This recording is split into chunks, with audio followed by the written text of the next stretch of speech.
Well, guys, do you know a Republican congressman gets booed at his own town hall? Can you believe this?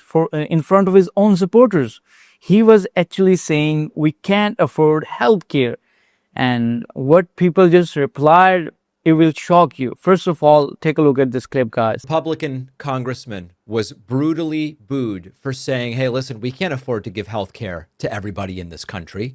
This is only about a 30-second long clip, but it really is a sign of where the country is right now. A guy at a mostly Republican town hall stands up and says something that to most people sounds increasingly reasonable. In the United States, increasingly people agree with the statement. Everybody should have some health care regardless of ability to pay. Now, people often quibble about the details when they say, oh, well, we support single payer. What do we mean by single payer? Medicare for all, universal access. There's all these different configurations. But the question is, should everybody have some health care?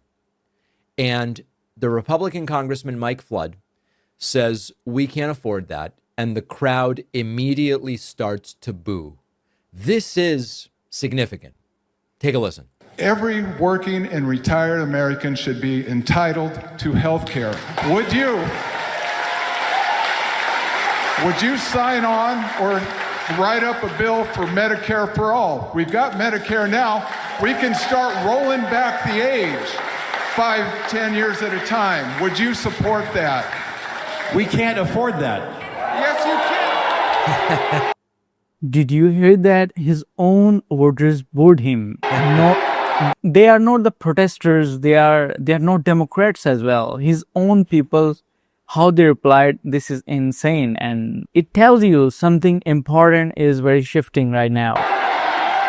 Now, let me throw in a little detail. The guy's idea isn't even that progressive, because if you listen carefully to how he said Every working and retired American should be entitled. every working and retired American. Well, what if you're not working? What if you're not Working and retired, what about the sick people, the disabled? He's not even asking for that much. retired? This is actually not even that progressive. There's a lot of people who go, Yeah. just start lowering the age for Medicare eligibility 2, 3, 5 years at a time and include everybody. Doesn't matter if you're working. Doesn't mean if you're retired. Doesn't mean just give it to everybody. But still, Mike Flood goes, we can't afford that. And the audience boos. Not an Yeah. audience that's mostly Democrats. I believe anyone can sign up to go to the town hall. I don't know for sure. Can they afford a war with Iran? But I would imagine it's mostly Republicans.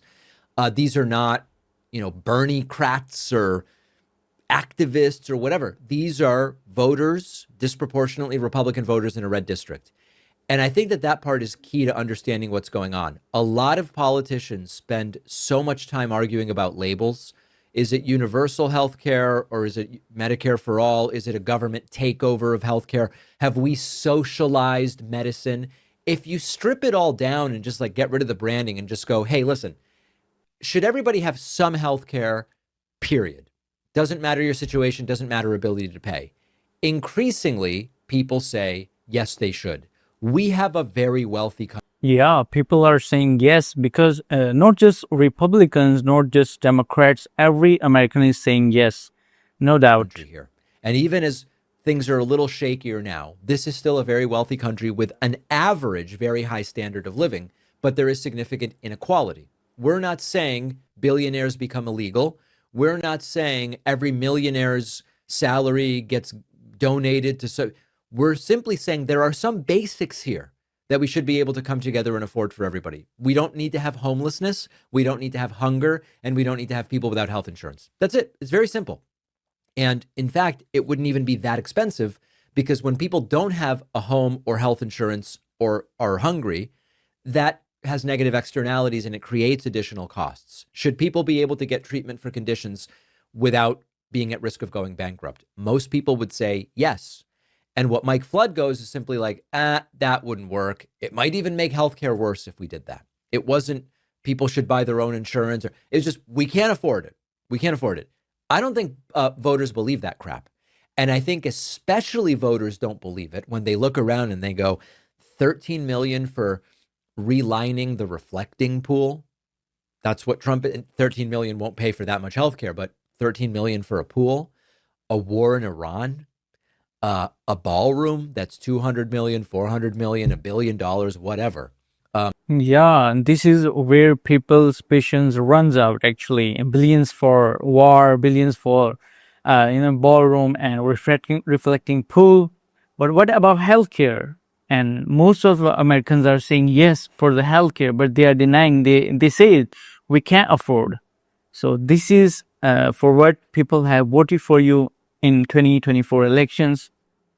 250 million worth of bombs dropped on Iran in a couple of days. What do you mean we can't afford it? I don't think we can't afford it is making sense to a lot of people anymore. And whatever pet project Trump or Congress decides to fund proves that there is money. It's just what are our priorities? So listen, people are being told one of the richest countries in the world can't afford healthcare for everybody. They're not buying it. And I think that that is a really important shift. And it's a growing political problem for Republicans. The coalition is increasingly working class, and working class voters might agree with Republicans on immigration if they can be convinced that immigrants are a good scapegoat for their problems. They might go into, oh, on crime, I agree with Republicans, and maybe even on cultural issues. But Republicans get sick. They need prescriptions. They get a flat tire that now they need to borrow in order to fix. They get a surprise medical bill. Their parents need health care. Their kids need health care. And so reality and ideology will crash.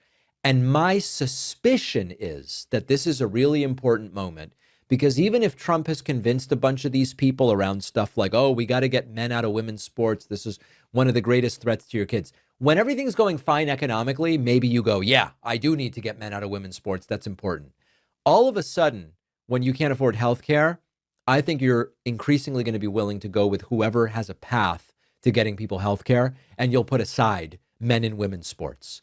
I don't think that Republicans are going to imminently lose all of their support, but the booing of Mike Flood when he goes, we just can't afford that, should be an important warning sign to Republicans, because when they start booing their own elected officials for saying giving healthcare to people would be unaffordable, I believe that politics is changing. And as is almost always the case when we have it is a turning point. These conversations, are Democrats going to be ready to take advantage of this? Because a lot of the ones I interview, they are not convincing too many people. They are dropping rehearsed talking points, and many of you go, David, that really sucked. That guy or gal is horrible. Republicans are terrible, but I would have trouble getting excited to vote for that. So Democrats have to figure it out. It's an opportunity. It is not a guarantee. Appreciate you watching. Stick around for this next. Yeah, a congressman actually gets booed by his own voters, by his own supporters in his own town hall, for saying healthcare is too expensive. We actually can't afford healthcare. So what do you think? Is this a turning point for all the Americans, or both parties still miss the moment again? Tell me, what do you think in the comment section, guys? And if you just came for the very first time to my channel, I request you to click on the subscribe button, because we watch these things together, and I just want to know about your opinion. I got a lot of comments, and I really gain a lot of knowledge from your comments. Actually, I'm a student of US politics, and you're the teacher. You have to teach me the correct politics of USA. And what do you think about healthcare? It's a very important issue, and the government, the ruling party, the Trump administration, they say we can't afford. So, but they can afford wars, all over the world. In Venezuela, in Iran, they literally can afford wars, but they can't afford healthcare. What do you think? Let me know in the comment section, guys.